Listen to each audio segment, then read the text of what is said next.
square root property. So what you turn in today looks something like this. X squared equal, let's say, 8. That's a quadratic equation. Why is that a quadratic equation? What makes it quadratic? The x squared, the squared term of the x. That's quadratic.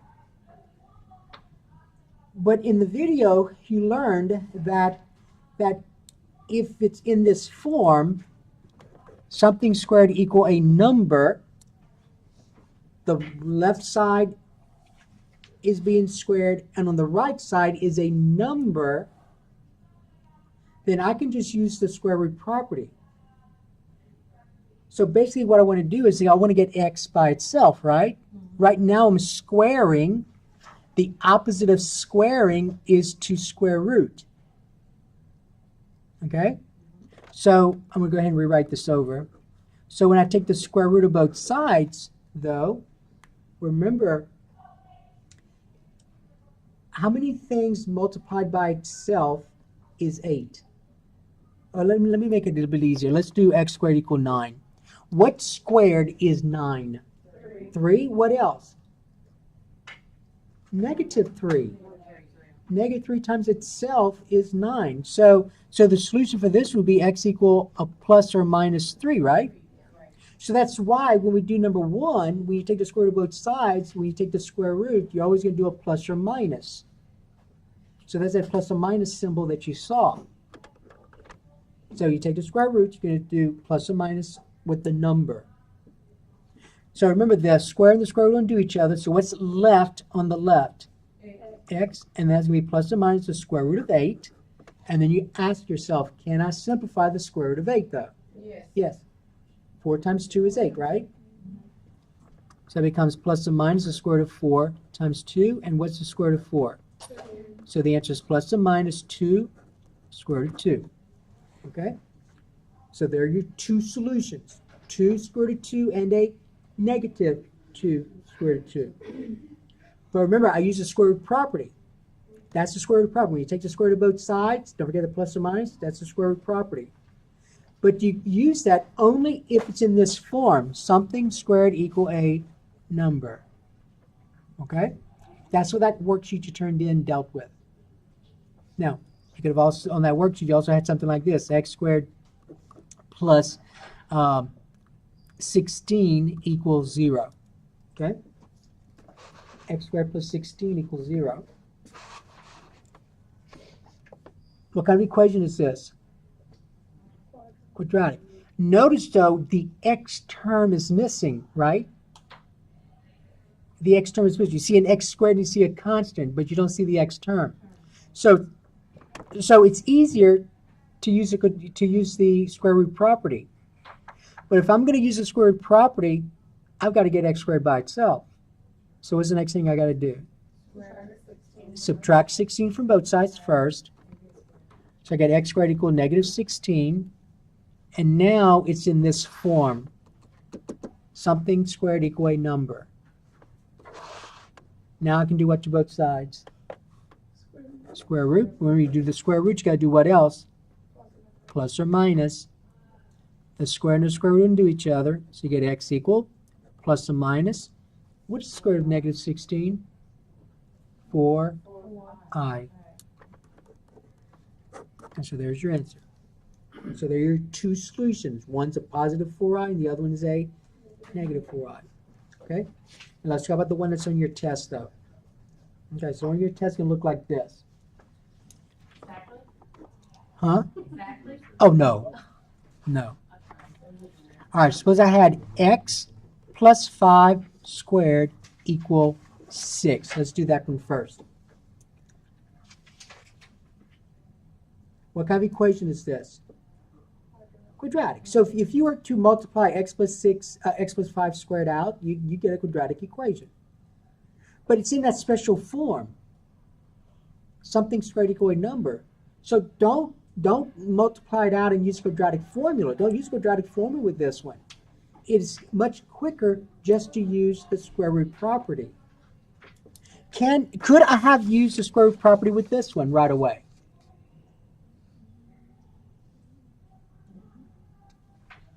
Do I have something squared equal a number? No. No. You don't have something squared equal a number. You have a quadratic equation that's in standard form. You have the m squared, the m, and the constant. You got to do a lot of stuff to get it into this form right here. So notice when it looks like this, you're going to go. The easiest thing to do is to use the quadratic formula. When it looks like this, the easiest thing to do is to use what idea? Square root property. All right, so I'm going to take the square root of both sides. Because remember, you want to get x by itself, right? Right now I'm squaring this binomial. The opposite of squaring is to take the square root. But when you do the square root of both sides, you got to do what else? Plus or minus. So the square and the square root undo each other. So what's left? X plus 5 equal plus or minus square root of 6. And then all you do now is get x by itself. So what do? Subtract 5 from both sides. All right, so 5 and a negative 5 is 0. So I get x equal, and then just rewrite it like this. Now you're going to say negative 5 plus or minus the square root of 6. There's your answer. Negative 5 plus or minus the square root of 6. Okay? So it's not plus or minus 5 square root of 6, it's what? Negative 5 plus or minus square root of 6, meaning this, meaning that your two solutions would be this. Negative 5 what? Plus the square root of 6, and what's the other? Minus square root of 6. Okay? All right, now, let's look at this one. Okay, number 2. So the directions on the, I think, if I recall correctly, the directions usually say solve this quadratic equation using the square root property. All right, even if it didn't, you need to recognize that the most efficient way to do this is to use the square root property, because you have something squared equal a number. So in number 2, what are you going to do next? What's the next step? Negative the square root of 5, x plus 5 equals plus or minus square root of negative. So you can take the square root of both sides. That's what I want you to say. Take the square root of both sides. So I'm going to take the square root of both sides, plus or minus. What is left on the left-hand side? X plus 5. Because the square root and the square undo each other. What does the right-hand side become? Square root of negative 4. That's 49. You got negative 1 times 7. So it's just 7i, right? Oh, no, I was writing it. 7i, plus or minus 7i. Okay? Plus or minus 7i. And then all you got to do is get x by itself. So what's the next step? Your final step. Subtract 5 from both sides. And so therefore x equal what? Negative 5 plus or minus 7. Yep. All right. Now you can also write as two separate solutions if you want to. They would be negative 5 plus 7i, and what's the other? All right. Okay? Now remember, those are not real numbers because that's a complex number with I.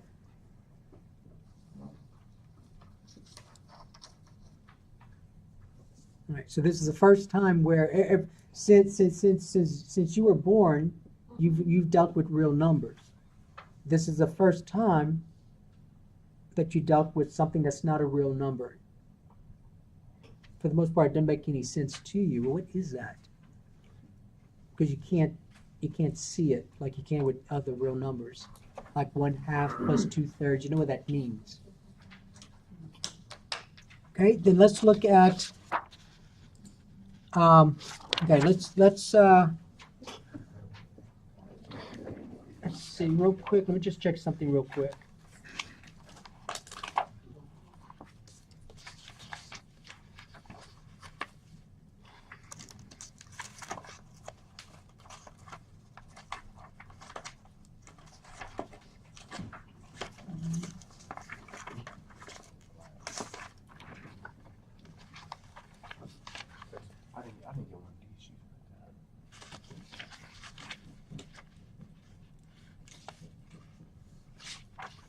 that's not it.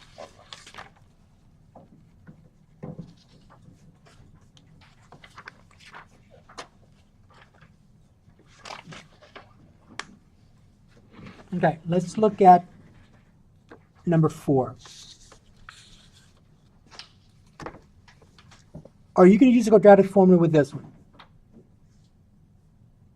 You could. If you did, though, you would have to multiply this binomial out. You have to say 3x plus 2 times 3x plus 2. Why would you do that? What's the quickest way to do number 4?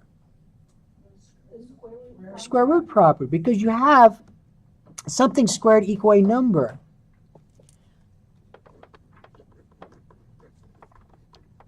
So take the square root of both sides, plus or minus.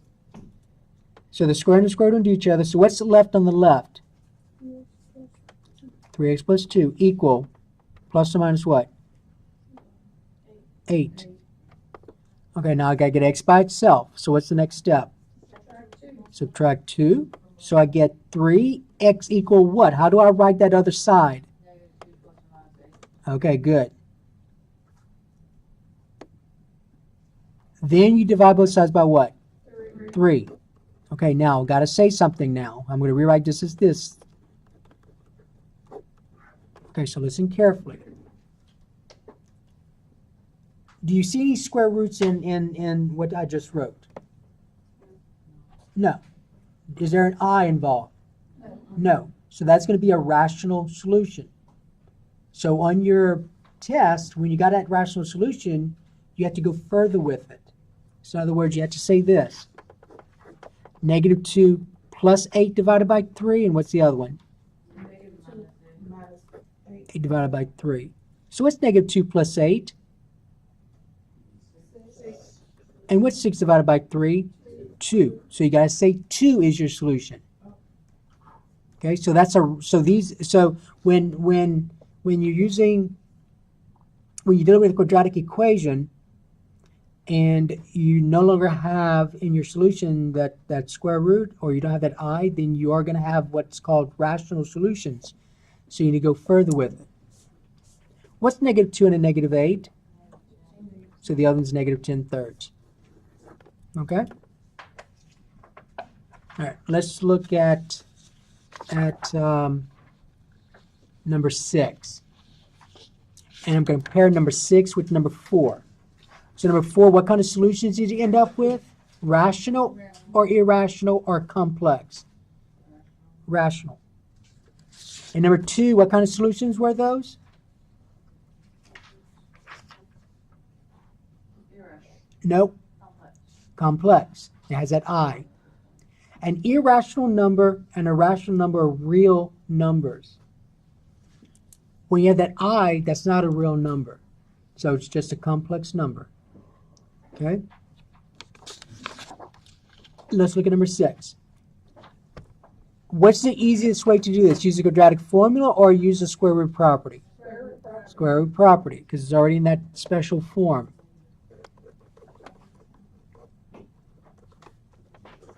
So if I'm going to use the square root property, what is it I've got to do now?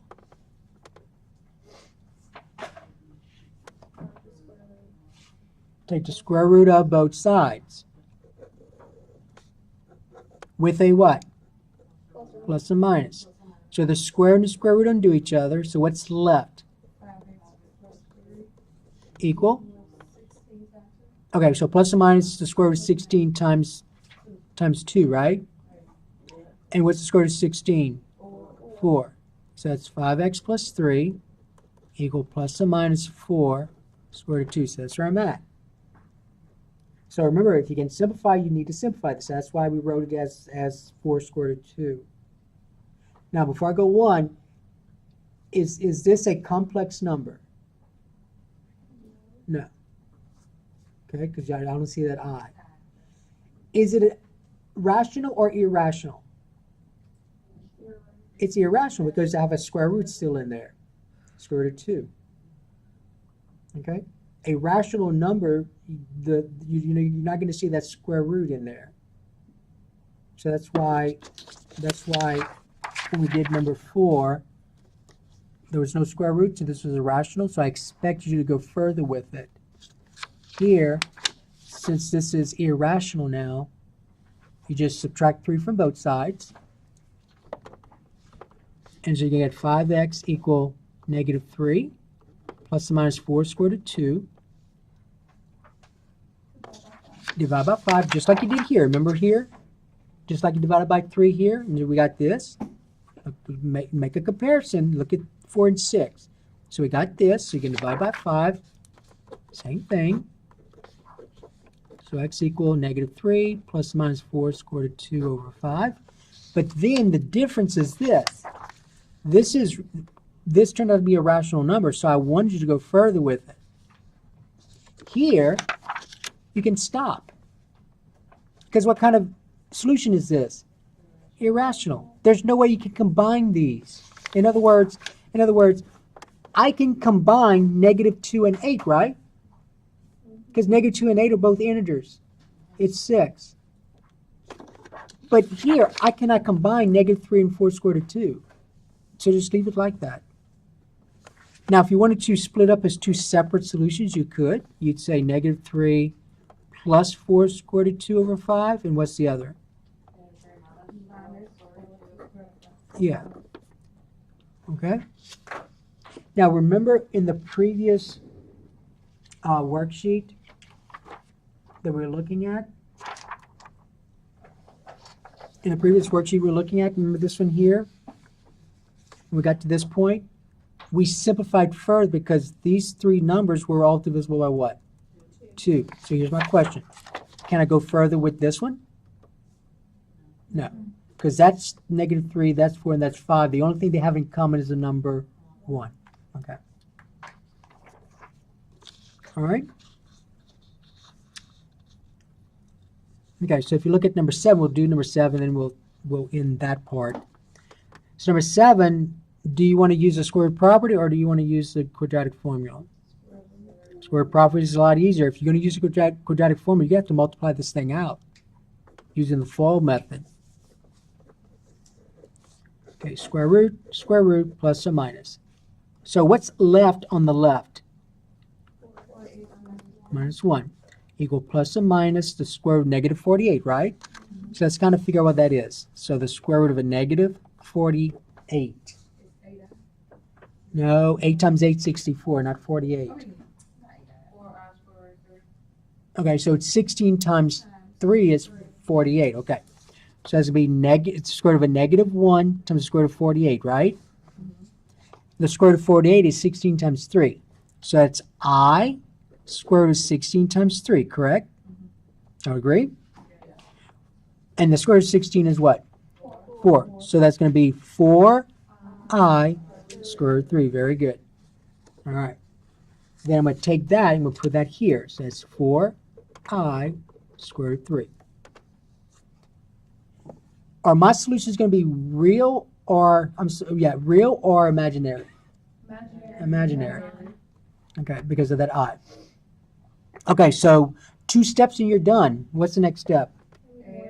Add 1. So I get 4x equal 1 plus or minus 4i square root of 3. And divide both sides by what? 4. So I get x equal 1 plus or minus 4i square root of 3 over 4. Now, mistake a few of you are going to make is this. You're going to see those 4s and you're going to want to reduce those, meaning this. I'm going to go ahead and rewrite this over. This is what some of you are going to do because you did it in your worksheets. Can you do that? No. You cannot do that. Don't confuse this with this. Because in here, we did this. I mean, let me go ahead and rewrite it here. 6 plus or minus 2i over 4. We did this.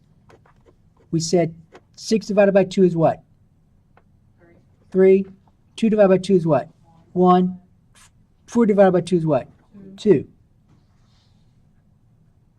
And you're going to say, well, if I did that here, then why can't I do that here? Because all of this is being divided by what? 4. Not just this, but what else? 1. So technically, this should really be 1 divided by what? 4. 4. So if you make this mistake, you're now saying this is 1 divided by what? 1, and it's not supposed to be 1 divided by 1. It's supposed to be what? 1 divided by 4. So you cannot do this. Now, if this was a 4, then could you do it? Yes. Okay? All right, so you gotta make these comparisons. Okay, now if you wanted to split this apart into 2 separate solutions, you could. What would be the first one? 1 plus 4i is 3 And what's the other? 1 minus 4i is 4. Yep. Okay? All right, so on your final, you're going to have a problem, and they always have this every semester. You're going to have a problem where you have to take the square root of both sides. Okay? That's, I think they're 8 points each. So that's 8 points. So you don't want to lose those points. Those are easy points to get. All right, so in terms of your study guide, we did this now. So we did this one. Solve a quadratic equation using the square root property. Okay?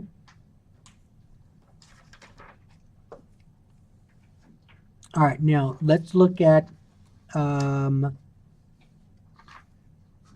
solving a radical equation. All right, now listen carefully.